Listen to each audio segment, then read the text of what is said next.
Hello everybody, welcome back to the channel. This is Henry. I am back at Deep Cove. I was just here not that long ago. Hi Crow.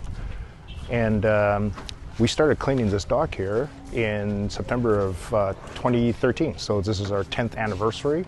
In fact, this is our 10th year anniversary of doing cleanup dives, period.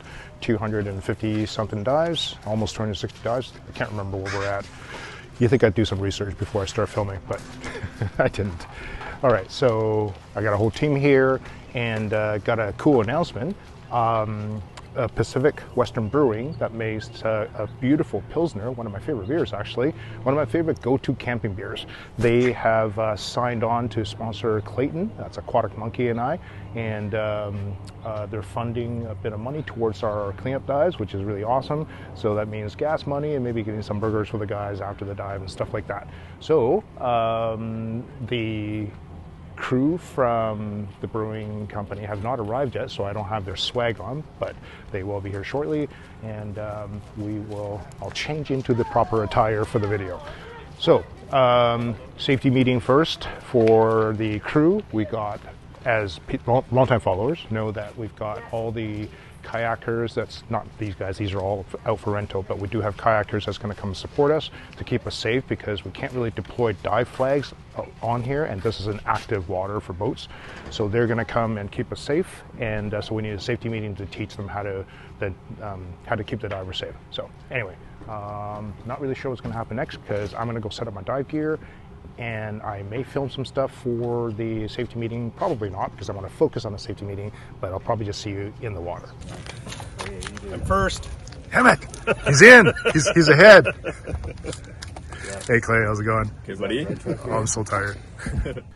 So the plan for this dive is I'm going to drop in right at the shoreline here, right in front of the Deep Cove Kayak Center, and swim out towards the dock. And the reason I wanted to do this is because there's in the shallow waters, probably around like 10, 12, 15 feet or so, there's a band of eelgrass that the district in North Van is trying to promote the growth of. And then in this patch of eelgrass, there's all these hooded nudibranchs. They're just absolutely gorgeous. See the little white things there.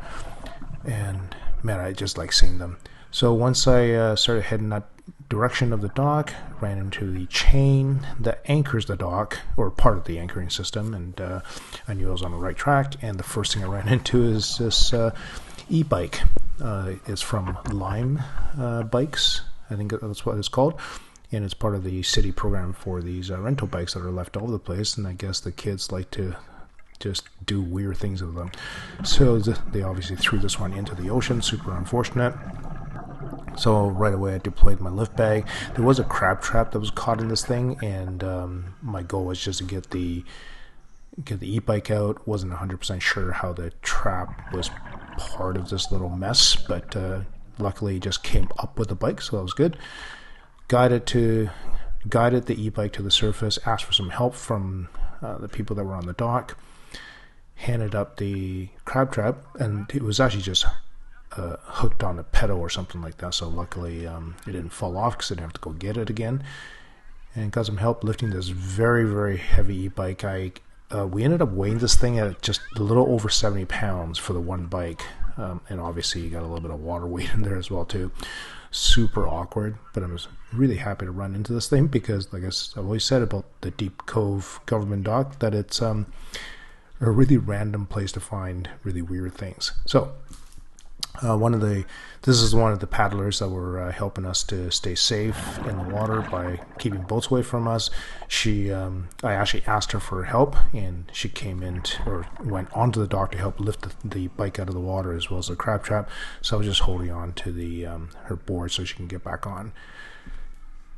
So yeah, so I started swimming along the path of where this dock is. So every once in a while I would look up, and I would be able to see the dock is actually just a shadow of the dock right above me. I ended up finding about 3 phones on this dive for myself. I think we ended up about 12 phones in total. That was a Samsung S12 phone, I think it is. Stick around to the end of the video for I did actually manage to find the owner, or the owner actually found me. So stick around to the end of the video to see that. Lots of sunglasses and eyeglasses, prescription eyeglasses, and this. Oh, here's another phone. This is an iPhone's an older phone. I think iPhone 12 maybe or 11. I could not get the SIM card. Oh, I ended up getting the SIM card out of that phone, but in trying to clean off the salt on the little SIM card, one of the little metal copper or brass plates fell off the SIM card, so I couldn't get the phone number. And I did find the phone number for the third phone that I found, got a hold of the owner, and he ended up not wanting the phone back because the phone was completely destroyed anyway, so he just asked me to recycle it. This phone here looks like a really old Nokia phone to me, with that little wire antenna, like super old school. But here we are, just in a field of glass bottles. Traditionally, this is off the end of the dock. And every year I like to kind of hit this patch and try to get out as many of these bottles as I can. Little drone that's been there forever is pretty much corroded. I didn't even bother looking for a SIM card in that one. I think we just ended up trashing that one there. You can see here lots of glass bottles. What I like to do is once my onion bag is so full that it's very awkward to swim with it, what I like to do is just leave it with the lift bag, and I will go and hand pick up bottles around me and then just swim back to the onion bag and drop the bottles off. The problem with that is sometimes I'll lose the bag and I wouldn't be able to find it for like quite a few minutes, and it's so annoying. But so far I have not lost a bag yet. It's around 45 feet of water, so give or take, and this is just off the end of the dock and a super low tide right now. Normally I'm well over 50 feet at this section of the dive. Got the first onion bag filled already, so I'm now onto my second onion bag. And look, it's a super old school flip phone. I think that's pretty old. I got 2 onion bags completely filled, and now I got my lift bag deployed. Shoot some air into it and shoot the onion bags to the surface while I slowly ascend. Nice and gentle, 41 feet, 45 minutes into the dive, 35 feet, 45 minutes of the dive. Notice there on the top right hand side I got to do my 3-minute safety stop. Approaching my safety stop of 15 feet, 20 minutes, or sorry, 20 feet, 18 feet, 17 feet, 46 minutes into the dive now, 720 psi of air left. And once I finished my 3-minute safety stop, I surfaced, looked for a lift bag, and did a quick 360 view to make sure that there's no boats around me, and I could just see the Deep Cove paddling club for the kids. They're all hanging above me, just making sure to keep the boats away, and ask for a little tow back to the dock. Man, I've never actually tried a paddleboard before, but I think I've just fallen into the water, or somebody actually touched the board. But she's so good at this. So she pulled me because it's so awkward to swim with those with the lift bag and the onion bags and all that stuff. There's a lot of drag in the water, so she helped me to get to the dock. Once I got to the dock, this is my friend Janice, I think. She's a diver as well too, but she wasn't diving, and that's her dog there. She's so cute. Helped me to lift this stuff onto the dock, and then from there on, it's just a long surface swim to get back to the shoreline. You can see there, way off in the distance, over my right shoulder, is the Deep Cove Kayak Center. What's really cool is they do have a shower, and they have a bathroom shower. Just walk straight in with all my dive gear. And, the only downside is that this is actually hot water, like really, really hot water. So if you were just taking a shower, this would be great. But in the dry suit, I got overheated very, very quickly. But that's okay. I just need to get the salt water off of me, and this is a cool way to doing it. Fun times. I did actually run into a guy in the bathroom, and he was quite surprised to see me walking in and out with all my dive gear on. Fun times. I don't think it's gonna work there.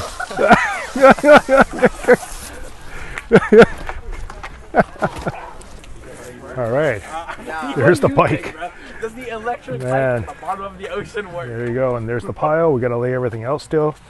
All right, we gotta organize everything, sort it out, weigh it, categorize it, and then we will finding so much random fun things down there. Lots of phones and stuff. All right, guys, here we go. I think it was 114 beer bottles. I've got lots of cell phones and radio face thing right there. Probably belongs to that unit. Got an old GoPro piece of the drone. Lots of paddles, got one prop. Lots of bits of clothing, ropes, lots of sunglasses. Lots of little bits of metal. And then there's the broken glass. There's the Lime bike that I found at the beginning of the dive. There's a chair. Was attached to the crab. The crab trap was actually hooked up on that bike. Battery and tires. Well, last year when we were doing our cleanup, we used this dive flag to indicate where we were, but unfortunately it was overweighted and it sank and became part of the debris field off the end of the dock. And we went looking for it, couldn't find it, but one of the divers found it today. And this is how much growth there is on the flag after 1 year underwater. And we even found... Oh, there's more to it. Not the underwear. Oh, the reel. The reel, which is not cheap. No, and there would have been at one time a weight at the end of that reel. Which is over there somewhere. Ah, there it is. I see it. But I'm not sure it's usable anymore, but at least it's not part of the underwater plastic field that we're trying to rid the earth of. All right, there we go. Thank you so much for my Patreon supporters. Thank you for Deep Cove Kayak for helping out with this dive here. All the kids, some of them are behind me with parents, and the staff for keeping all the divers safe. Thanks for Clayton for coming out. Thank you so much for Pacific Pilsner for sponsoring this dive. Check out their beverage if you're near BC Liquor Store. Awesome camping beer. I absolutely love it. And Clay, what was the number? What was the amount? Pounds? Pounds, yeah. The kids are guessing right now. So it's 502 pounds total. Wow, that's pretty good. I think that bite was like 400 pounds on its own. Or 70, you know. All right, you guys, thank you so much. See you guys in the next one. All right, guys, this is Priya, and she is the sister of the guy that dropped the phone in Deep Cove. And it was so funny because I had planned on figuring out who owned these 3 phones, and I posted them on social media, on TikTok first, YouTube videos coming up, you're watching right now. And apparently the guy saw the video and he lives in Ontario, and reached out to his sister and said, oh my God. So tell us a story about, because I was going to reach out, but he actually found me first. Yes. We came across the video on TikTok, and jokingly I sent it to the family group chat and I said, haha, what are the chances? And sure enough, he takes a screenshot of the video and says, yep, Samsung phone to the right, that's mine. That is freaking hilarious, because literally it saved me the effort even looking at the phone number to go find the guy. So I did verify the phone number on the phone. It does belong to the number that she has said. So how did he drop the phone? Did you guys see it all? Or? No, they were all kayaking and on paddle boards. And so we think as soon as he was reaching in, it must have fallen out. Yeah, it happens. Remember, kids, what I say, man, when you're around water, you got to hang on to your stuff.